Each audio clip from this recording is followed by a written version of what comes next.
ओम शांति, ओम शांति, ओम शांति। आज 29 जून 2025 की अव्यक्त मुरली है। रिवाइज डेट है 31 दिसंबर 2005। आज की अव्यक्त मुरली का शीर्षक है नए वर्ष में पुराने संस्कारों को योग अग्नि में भस्म कर ब्रह्मा बाप समान त्याग, तपस्या और सेवा में नंबर 1 बनो। नए वर्ष में अपने पुराने संस्कारों को योग अग्नि में भस्म कर ब्रह्मा बाप समान त्याग, तपस्या और सेवा में नंबर 1 बनो। विस्तार। आज बाप दादा चारों ओर के, चाहे सम्मुख हैं चाहे दूर बैठे दिल के समीप हैं, सर्व को 3 मुबारक दे रहे हैं। एक, नवजीवन की मुबारक है। दूसरी, नवयुग की मुबारक है। तीसरी, आज के दिन वर्ष की मुबारक है। आप सभी भी नए वर्ष की मुबारक देने और मुबारक लेने आए हो।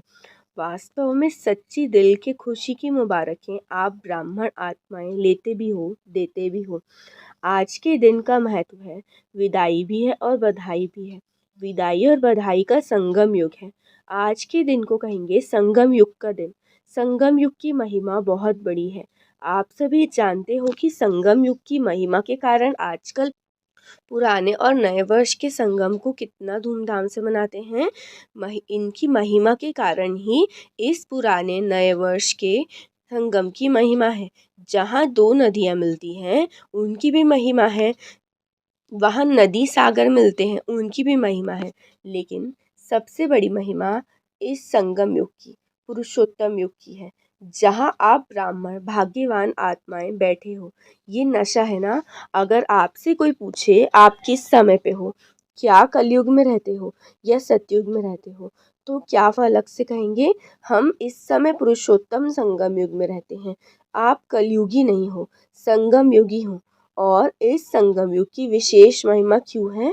क्योंकि भगवान और बच्चों का मिलन होता है, मेला होता है, मिलन होता है जो किसी भी युग में नहीं होता। मेला मनाने आए हो ना आप, मिलन मेला मनाने के लिए कहाँ कहाँ से आए हो। कभी स्वप्न में भी सोचा था कि ड्रामा में मुझ आत्मा का ऐसा भाग्य नूंदा हुआ है। आत्मा का परमात्मा से मिलने का भाग्य था और है। बाप भी हर एक बच्चे के भाग्य को देख हर्षित होते हैं। वाह भाग्यवान बच्चे वाह। अपने भाग्य को देख दिल में अपने प्रति वाह, मैं वाह वाह, मेरा भाग्य वाह वाह, मेरा बाबा वाह वाह, मेरा ब्राह्मण परिवार वाह वाह। ये वाह वाह के गीत ऑटोमेटिक दिल में गाते रहते होंगे ना। तो आज इस संगम युग के समय अपने अंदर सोच लिया है कि किन किन बातों को विदाई देनी है। अभी सभी ने सोचा है ना, सदाकाल के लिए विदाई देनी है, क्योंकि सदाकाल के लिए विदाई देने से सदाकाल की बधाइयाँ मना सकेंगे। ऐसी बधाई दो जो आपके चेहरे को देख जो भी आत्मा सामने आए वो भी बधाइयाँ प्राप्त कर खुश हो जाए। जो दिल से बधाई देते हैं व लेते हैं वो सदा ही कैसे दिखाई देते हैं? संगम युगी फरिश्ता।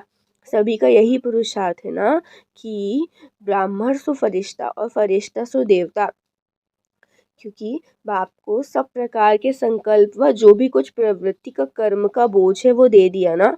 बोझ दिया है या थोड़ा सा रह गया है, क्योंकि थोड़ा भी बोझ फरिश्ता नहीं बनने देगा।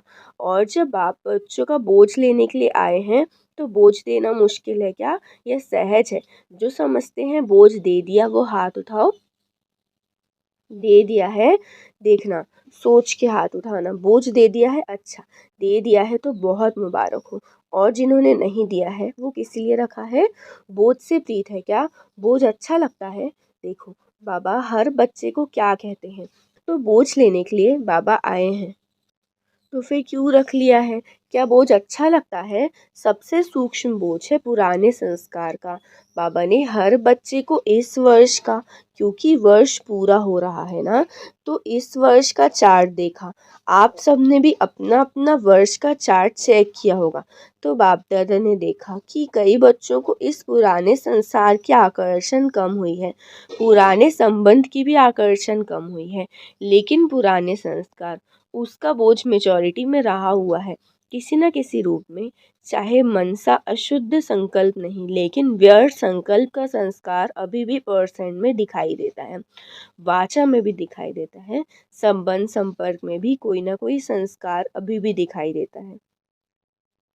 तो आज बाप दादा सभी बच्चों को मुबारक के साथ साथ यही इशारा देते हैं कि ये रहा हुआ संस्कार समय पर धोखा देता भी है और अंत में भी धोखा देने के निमित्त बन जाएगा। इसीलिए आज संस्कार का संस्कार करो। हर एक अपने संस्कार को जानता भी है, छोड़ना भी चाहता है, तंग भी है, लेकिन सदा के लिए परिवर्तन करने में तीव्र पुरुषार्थी नहीं है। पुरुषार्थ करते हैं लेकिन तीव्र पुरुषार्थी नहीं है। कारण तीव्र पुरुषार्थ क्यों नहीं होता? जैसे रावण को मारा था, लेकिन सिर्फ मारा नहीं, जलाया भी। ऐसे मारने के लिए पुरुषार्थ करते हैं। थोड़ा बेहोश भी होते हैं, पुराने संस्कार बेहोशी से बीच बीच में उठ जाते हैं। इसलिए पुराने संस्कार का संस्कार करने के लिए इस नए वर्ष में योग अग्नि से जलाने का दृढ़ संकल्प का अटेंशन रखो। पूछते हैं ना, इस नए वर्ष में क्या करना है? सेवा की तो बात अलग है, लेकिन पहले स्वयं की बात है।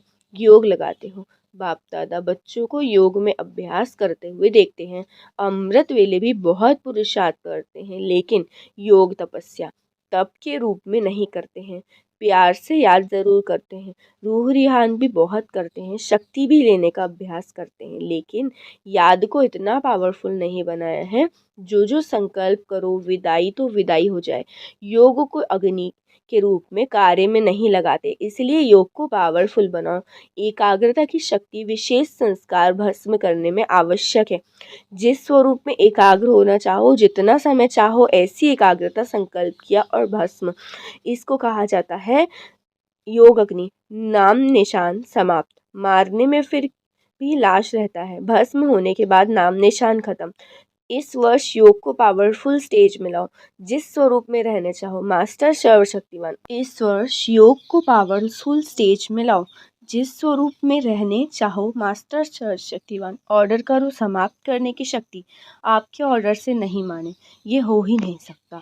मालिक हो, मास्टर कहलाते हो ना, तो मास्टर ऑर्डर करे और शक्ति हाजिर नहीं हो तो क्या वो मास्टर है? पापा ने देखा कि अभी पुराने संस्कार का कुछ ना कुछ अंश अभी भी रहा हुआ है, और वो अंश बीच बीच में वंश भी पैदा कर देता है, तो कर्म तक भी काम हो जाता है, युद्ध करनी पड़ती है। तो बाप दादा को देखो, तो बाप दादा को बच्चों का समय प्रमाण युद्ध का स्वरूप भाता नहीं है। हर बच्चे को मालिक के रूप में देखना चाहते हैं। ऑर्डर करो। जी हजूर। तो सुना, इस वर्ष स्वप्रति क्या करना है? शक्तिशाली बेफिक्र बादशाह, क्योंकि सभी का लक्ष्य है। किसी से भी पूछो तो क्या कहते हैं? हम विश्व का राज्य प्राप्त करेंगे, राज्य अधिकारी बनेंगे। अपने को राजयोगी कहलाते हैं, प्रजा योगी नहीं कहलाते। तो अब बाबा ने कहा, ऐसे ढीला ढाला राजा नहीं बनना जो ऑर्डर करो कोई आए नहीं। कमज़ोर राजा नहीं बनना। तो सबसे पहले कर्मेंद्रियों पे राज करना है। तो अभी 3 मास में हर एक को अपना चार्ट ठीक करना है कि मैं मास्टर सर्वशक्तिवान होकर किसी भी कर्मेंद्रियों को, किसी भी शक्ति को जब ऑर्डर करें तो ऑर्डर करें। वो प्रैक्टिकल में ऑर्डर माना या नहीं माना कर सकते हो, पहली लाइन वाले कर सकते हो। सभी से पूछा, जितने भी बच्चे बैठे थे। अभी कोई भी संस्कार वार ना करे। अभी बाबा ने कहा कि बाप दादा बच्चों से प्रश्न पूछते हैं कि आप सब बाप समान बन गए हो? पर्दा खोलें, या फिर कोई अगर खोलेंगे तो कंघी कर रहा है, कोई फेस को क्रीम लगा रहा है। अगर एवर रेडी हो तो फिर संस्कार समाप्त हो गए हैं। तो बाप को पर्दा खोलने में क्या देरी लगेगी? अभी कहा कि एवर रेडी हो जाओ। अभी ऐसा नहीं करना, होना ही है, करना ही है। बाप समान बनना, इसमें तो सभी हाथ उठा देते हैं, उठाने की ज़रूरत नहीं है। ब्रह्मा बाप को देखो, साकार में तो ब्रह्मा बाप को फॉलो करना है ना। ब्रह्मा बाप ने त्याग, तपस्या और सेवा लास्ट घड़ी तक साकार रूप में प्रैक्टिकल दिखाया। अपनी ड्यूटी शिव बाप द्वारा महाव्य उच्चारण की ड्यूटी लास्ट दिन तक निभाई, मतलब मुरली। तो निराकारी, निर्विकारी और निरहंकारी बने। अच्छा, चारों ओर के सदा उमंग उत्साह में आगे बढ़ने वाले, सदा हिम्मत से बाप दादा की पद्म गुणा मदद के पात्र बच्चों को सदा विजयी रत्न है। हर कल्प में विजयी बने थे, अब भी हैं, और हर कल्प में विजयी है ही है। ऐसे विजयी बच्चों को सदा एक बाप दूसरा न कोई, न संसार की आकर्षण न संस्कार की आकर्षण, दोनों आकर्षण से मुक्त रहने वाले सदा बाप समान बच्चों को बाप दादा का याद प्यार और नमस्ते। आज का वरदान है, सदा काल के अटेंशन द्वारा विजय माला में पिरोने वाले बहुत समय के विजयी भव। सदा काल के अटेंशन द्वारा विजय माला में पिरोने वाले बहुत समय के विजयी भव। विस्तार, बहुत समय के विजय माला के मड़के बनते हैं। विजय माला के लिए सदा बाप को सामने रखो। जो बाबा ने किया वही हमें करना है। हर कदम जो उनका संकल्प वही बच्चों का, जो बाप के बोल वही बच्चों के, तब विजयी बनेंगे। ये अटेंशन सदा काल का चाहिए, तब सदा काल का राज्य भाग्य प्राप्त होगा। क्योंकि जैसा पुरुषार्थ वैसी प्रारब्ध है, सदा का पुरुषार्थ है तो सदा का राज्य भाग्य है। स्लोगन, सेवा में सदा जी हाजिर करना यही प्यार का सच्चा सबूत है। सेवा में सदा जी हाजिर करना यही प्यार का सच्चा सबूत है। अव्यक्त इशारे, आत्मिक स्थिति में रहने का अभ्यास करो, अंतर्मुखी बनो। विस्तार, जैसे कोई भी व्यक्ति दर्पण के सामने खड़ा होते ही स्वयं का साक्षात्कार कर लेता है, वैसे आपकी आत्मिक स्थिति शक्ति रूपी दर्पण के आगे कोई भी आत्मा आवे तो वो 1 सेकंड में स्वस्वरूप का दर्शन व साक्षात्कार कर ले। आपके हर कर्म में चलन में रूहानियत की अट्रैक्शन हो। जो स्वच्छ आत्मिक बल वाली आत्माएं हैं वो सबको अपनी ओर आकर्षित ज़रूर करती हैं।